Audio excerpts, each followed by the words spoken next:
Bismillahirrahmanirrahim. Assalamualaikum. Semoga kita baik-baik saja dan semoga kita masuk surga. Amin. Cacing benang. Saya baru tahu bahwa ada ini. Pertama kali saya lihatnya di dalam Google, lalu saya penasaran dan cari-cari lagi informasi tentang ini. Ternyata Strongyloides stercoralis adalah cacing gelang parasit patogen pada manusia yang menyebabkan penyakit strongyloidiasis. Nama umumnya di Amerika Serikat adalah threadworm atau cacing benang. Namun, di Inggris dan Australia, istilah cacing benang juga dapat merujuk pada nematoda dari genus Enterobius, atau dikenal sebagai cacing kremi. Lalu nematoda Strongyloides stercoralis dapat menjadi parasit pada manusia. Tahap parasit dewasa hidup di terowongan di mukosa usus kecil. Genus Strongyloides terdiri dari 53 spesies, dan S. stercoralis adalah spesies tipe. S. stercoralis telah dilaporkan ditemukan pada mamalia lain, termasuk kucing dan anjing. Namun, tampaknya spesies yang ditemukan pada anjing biasanya bukan S. stercoralis, melainkan spesies sejenis S. canis. Primata non-manusia lebih sering terinfeksi S. foeleborni dan S. cebus, meskipun S. stercoralis telah dilaporkan pada primata yang dipelihara. Spesies Strongyloides lain yang secara alami menjadi parasit pada manusia, tetapi dengan distribusi yang terbatas, adalah S. foeleborni di Afrika Tengah dan S. clayi di Papua Nugini. Adapun siklus hidup parasit ini lebih kompleks daripada kebanyakan nematoda, dengan pergantian antara siklus hidup bebas dan siklus parasit, dan potensinya untuk autoinfeksi. Parasit ini memiliki kemampuan untuk menyelesaikan siklus hidupnya tanpa keterlibatan inang lain dan penggandaan di dalam inang. Siklus parasit bersifat homogonik, sedangkan siklus hidup bebas bersifat heterogonik. Siklus hidup heterogonik menguntungkan bagi parasit karena memungkinkan reproduksi tanpa adanya inang. Selanjutnya dalam siklus hidup bebas, larva Rhabditiform yang dikeluarkan melalui tinja dapat berganti kulit 2 kali dan menjadi larva Filariform infektif perkembangan langsung, atau berganti kulit 4 kali dan menjadi jantan dan betina dewasa yang hidup bebas, yang kemudian melakukan perkawinan dan menghasilkan telur yang kemudian ditetaskan oleh larva Rhabditiform. Pada perkembangan langsung, larva tahap pertama L1 berubah menjadi larva infektif IL melalui 3 kali pergantian kulit. Rute tidak langsung menghasilkan perkembangan pertama dari imago dewasa yang hidup bebas yang kawin, betina bertelur, yang menetas dan kemudian berkembang menjadi IL. Rute langsung menghasilkan IL lebih cepat 3 hari, dibandingkan dengan rute tidak langsung 7 hingga 10 hari. Namun, rute tidak langsung menghasilkan peningkatan jumlah IL yang diproduksi. Kecepatan perkembangan IL ditukar dengan peningkatan jumlah.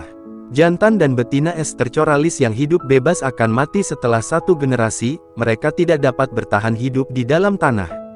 Selanjutnya, mereka dapat berkembang menjadi generasi baru yang hidup bebas atau berkembang menjadi larva Filariform yang infektif. Larva Filariform menembus kulit inang manusia untuk memulai siklus parasit. Lalu seseorang dapat terkena strongyloidiasis ketika ada kontak langsung dengan tanah yang mengandung larva cacing gelang.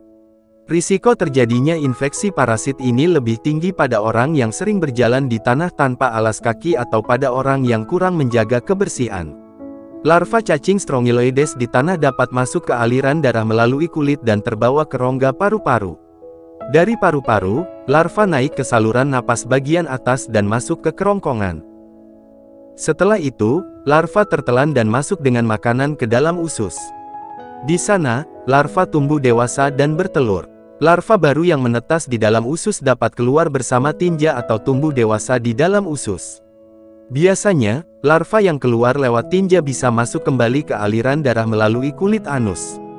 Sekarang masuk ke ragam gejala strongyloidiasis. Hampir 50% orang dengan strongyloidiasis tidak merasakan gejala. Namun, seiring perjalanannya di dalam tubuh, larva maupun cacing dewasa Strongyloides dapat menimbulkan gejala-gejala sesuai organ yang dilaluinya, yaitu gatal dan bentol-bentol pada kulit kaki tempat masuknya larva cacing, batuk atau sesak napas ketika cacing berada di paru-paru atau saluran napas atas, nyeri dan sakit perut bagian atas ketika cacing sampai di usus, muntah atau diare dan konstipasi yang bergantian, gatal pada kulit atau sekitar anus, yang disebabkan oleh larva, penurunan berat badan, karena nutrisi dalam usus diambil oleh cacing, Pada kasus yang lebih parah, strongyloidiasis bisa menyebabkan sindrom malabsorpsi, ileus paralitik, obstruksi usus kecil bagian duodenum, dan perdarahan saluran pencernaan. Pada orang yang daya tahan tubuhnya lemah, seperti penderita HIV/AIDS, penderita kanker, atau gagal ginjal, strongyloidiasis yang tidak segera diobati dapat menyebar ke berbagai organ, bahkan hingga ke otak.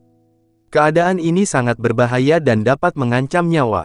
Sumber 1. https://www.alodokter.com/strongyloidiasis infeksi parasit yang membahayakan. 2. https://it.m.wikipedia.org/w-index.php. Titel sama dengan Strongyloides _tercoralis dan Diffonly sama dengan true.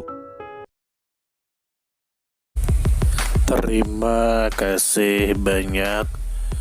Mohon maaf jika ada salah. Semoga kita masuk surga. Semoga kita semua disehatkan badan, dilancarkan rezeki, dikabulkan segala hajat. Terima kasih banyak. Sampai bertemu di pertemuan selanjutnya. Salam damai. Terima kasih. Semoga kita baik-baik saja. Mohon maaf. Terima kasih. Semoga kita baik-baik saja. Mohon maaf.